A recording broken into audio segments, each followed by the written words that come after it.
Hi, welcome to Second Saturdays. My name is Jude Bellinger, and we're doing premium VR experiences here at Expert Dojo in Santa Monica. We have the best VR developers coming here on every Second Saturdays every month to share their demos, to talk about the latest things that they're doing, and also to understand the gear that's out there in order to develop virtual reality experiences. I'm part of the Hyperator VR. My partner here is Charlie Trin. He's also a founder of the Hyperator. We created Game School, which is our educational outlet for virtual reality experiences. And on Second Saturdays, we start out with having developers share and talk about what they're doing for a couple hours. Then we have demos, and then from 6 to 8, we have a panel.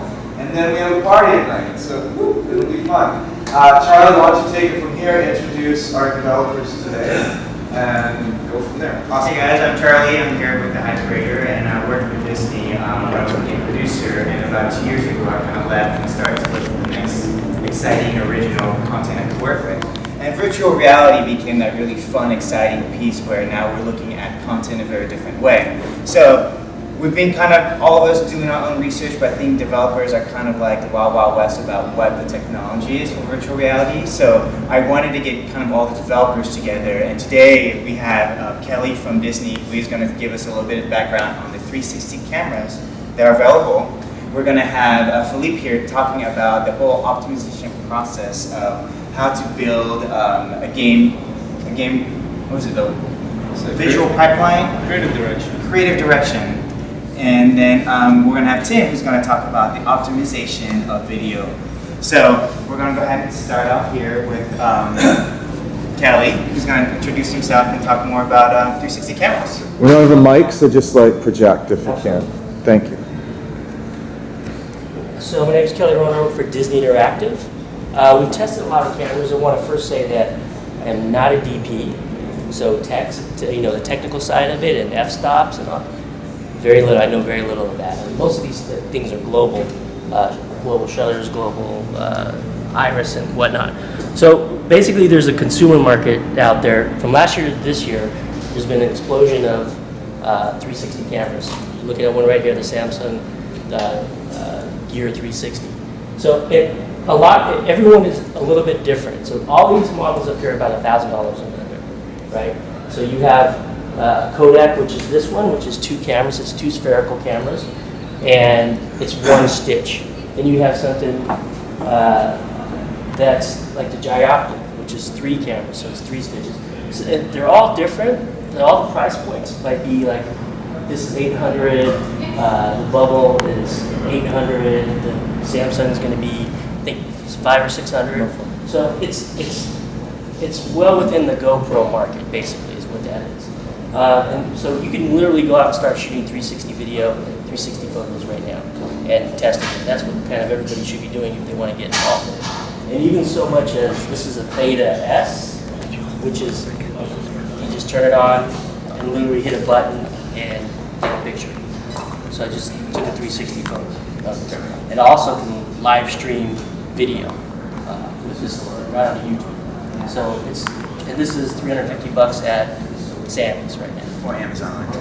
The unfortunate thing with all this stuff is the quality is not great, but it's fun to play around with. It's very early days GoPro type quality. The next thing you have the prosumer market. So anything like up and over $1,000, where you start getting up into even $10,000 or $15,000, something like the GoPro Omni. It's going to take 6 GoPros, so each GoPro is going to be $500. Then you got to buy the rig. The Google Jump, they're trying to play that at $15,000.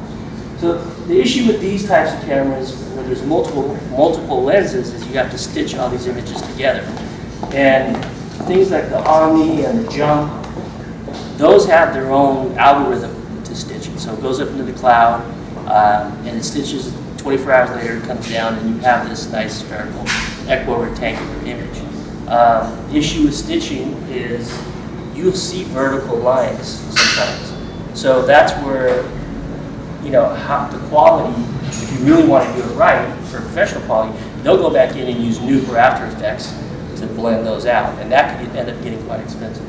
I guess stitchers, if you're into the stitching market right now, you can make $150 an hour for stitching. But by the end of the year, those algorithms are going to get better and better, and stitching is going to be a lot easier. So these things, all your cameras with multiple lenses would be easier to use. Would you say that stitching will still be a human element, or would you say eventually the computers will? My opinion is by next year, a year from now, it won't be human element. So is it even worth learning stitching right now? Well, it's stitching, there's a lot of programs. Well, the two top ones are Color and AutoCAD, right? Those are the stitchers. Every other stitching software out there is based off of those two, because those two have open source API. So stitching can be done right now very simply, right? It's just whether it's good or not. When you put it into your Gear VR and your 360, whether you see vertical stitches or not. So the hard part is blending those and making it look seamless. And so I think there will always be a manual process for that to make it that way. But it's getting better and better for sure. But yeah, you can learn stitching right now for free. Color and AutoCAD are both free to download the test. And then you have obviously the professional cameras, which get massive.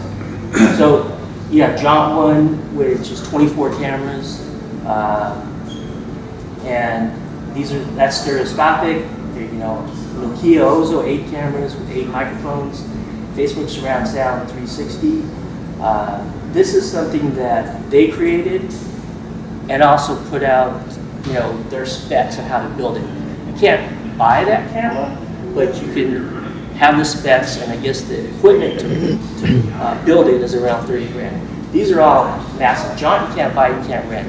So Jaunt, you'll partner with them, and they'll shoot it, but they'll want to use your content to put on their platform. So we tested it in a Small World piece. We put that camera on this Small World boat ride at Disneyland and put Mickey and Minnie in the back. And I was just testing that camera to see what it did in low light, because again, global shutters, global iris, global everything. You can adjust it one time, but you can't adjust it while you're shooting. And it came out well. It was beautiful. The image came out great. Nokia. Everyone has a plus and minus. So Nokia is estimated at $60,000 to buy. You can rent those, like Radiant Images has those to rent. Then you have all the way up to red rigs. And the red rigs can be from 6 red all the way up to 14. So, Hyper VR is a company that is, and XVR, those two companies are using that to, you can rent those from them. Purchasing it would be in the $200,000 range, right? Because you need six drag rigs to make that happen. Head case, again, at Radiant Images. The quote I got from them was 30 grand a day to rent, which that was top of the line. The 17 cameras, it's on a remote control pedestal, and Wi-Fi broadcasts the 17 images back.